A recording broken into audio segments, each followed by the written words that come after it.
Did you know that the amount of electronic waste in Canada has more than tripled in the last 20 years, and it's steadily increasing? I'm not surprised, but it's terrible news. So e-waste can cause significant environmental impacts and human health implications. It's Earth Day, so we got to talk about these things. With some sustainable tech solutions, we've got Lisa Chang. You're gonna help us.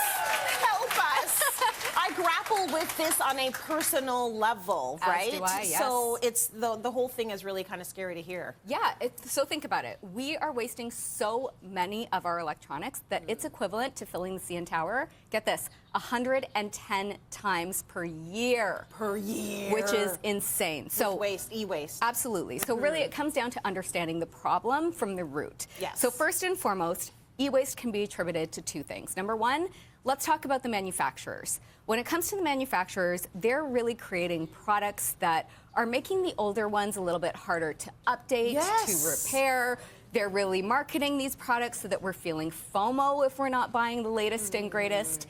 And that leads to us, which really at the end of the day comes down to our consumer buying habits. Yeah. Do we need the latest, greatest, thinnest products, or are we okay getting by with the one that we have for a few more years, repairing it and, you know, making the full use of its entire life cycle? That's what it comes down to. Okay, so where does the problem lie here? Okay, well, the problem lies with what I just mentioned, but the solutions are really about 5 R's. Okay. So when it comes to the first R, let's talk about rethinking. Like I said, we want to make sure that we're thinking about whether or not we need the latest and greatest. But we also want to talk about refusing. So what does that mean? Let's look at all the waste that we're looking at on the planet, whether it comes to plastic, you know, fashion products, even things like beauty products. We're talking about millions and millions of choices. Now, we have an app that can help us make better buying decisions. Okay. So I want to talk about beauty products for a second.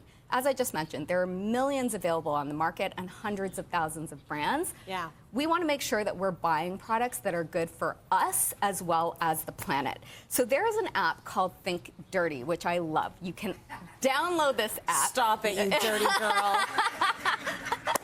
Me and you would get along great. Not that kind of Think Dirty. We want to make sure that we're thinking about whether our products that we're putting on our skin are dirty. So this product is amazing.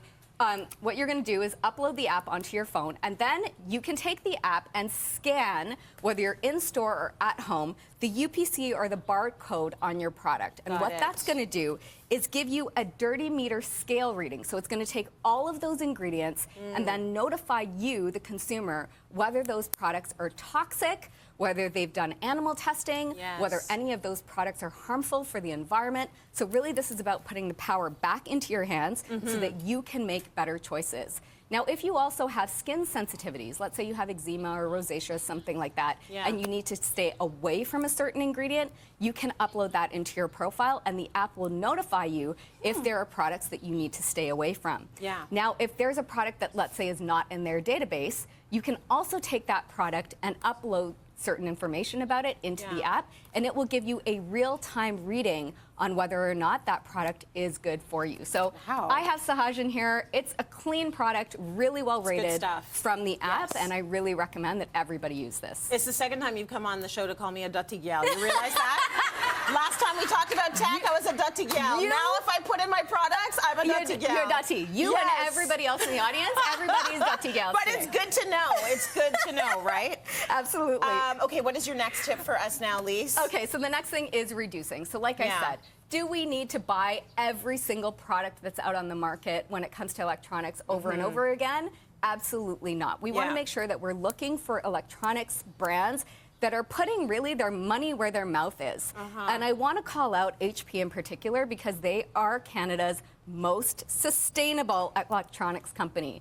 Now, what I have here is a printer. This is an all-in-one printer called the Smart Tank 6001. And what I want to call out about this particular printer is that it's using 45% of recyclable material. Now, when it comes to their entire lineup, I do have to say that they've recovered 110 million plastic bottles, and they're taking those plastic bottles, which should have been ocean bound, they're recycling it, and they're putting it back into their products that they're putting whether it be their PC products or their printer products out on the market. Nice. Even down to their ink bottles are recyclable using certain programs, so you want to make sure that you're checking out all of this amazing stuff online. Good. Okay, so we've done a couple of R's, more R's? Yes, more R's. So when it comes to reselling, this is all about reusing. Yes. Now, of course, there's a big marketplace out there for people that need to buy your electronics. Yes. So if you're going to do that, listen, I have a couple of tips when it comes to that. We're talking about smart electronics products overall, which holds your personal information. We all know that. So you want to make sure that you're wiping those products in its entirety before you put that up on the market. You also want to make sure that if there's things like dings or scratches to the screen, we're calling that out in the description. And also take really good photos in well lighting and make sure that you're shopping other marketplaces so you know the average selling price of a reused electronics product. Good tips. Now, the most important R of the entire thing is the recycling. So let's talk about the recycling programs that are available in Canada.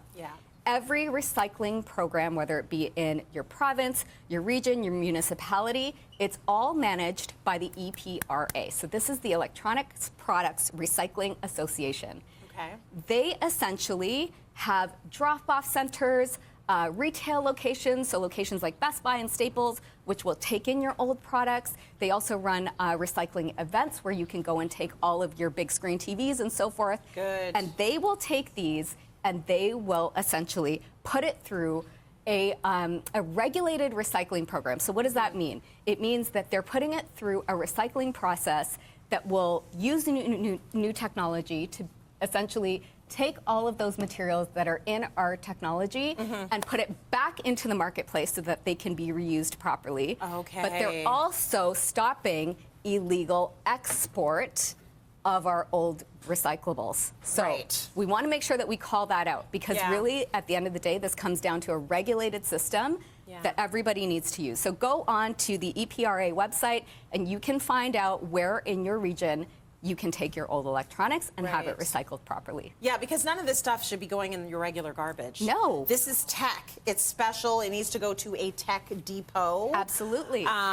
It's one of the few rules I diligently follow. 100%. And listen, if you've got like Jay-Z's The Blueprint on CD, you keep that. You keep that for life. These are like, there's Illmatic here, there's Biggie's Ready to Die. Like, this is the stuff you keep forever. 100%. And also, when it comes down to tech, the one thing that I tell myself all the time is that my purchases are actually affecting mining happening in Congo. Yes. My purchases may be putting other people in a slave labor position. 100%. And you have to think about that because we are all connected on this planet, right? Absolutely. So do we really need the latest and greatest? I'm so glad. I don't know. So glad that you called that out to Yes. Do you have anything else? I do. So I just want to mention that it's so key to have these conversations in our households. Really, at the end of the day, it starts with us. Yeah. So a great conversation starter is to go to Arcadia Earth, which is an amazing place here in Toronto. Yeah. And you can take your kids there. It's got all types of immersive experiences that you can go and experience yourself. So as you're seeing here,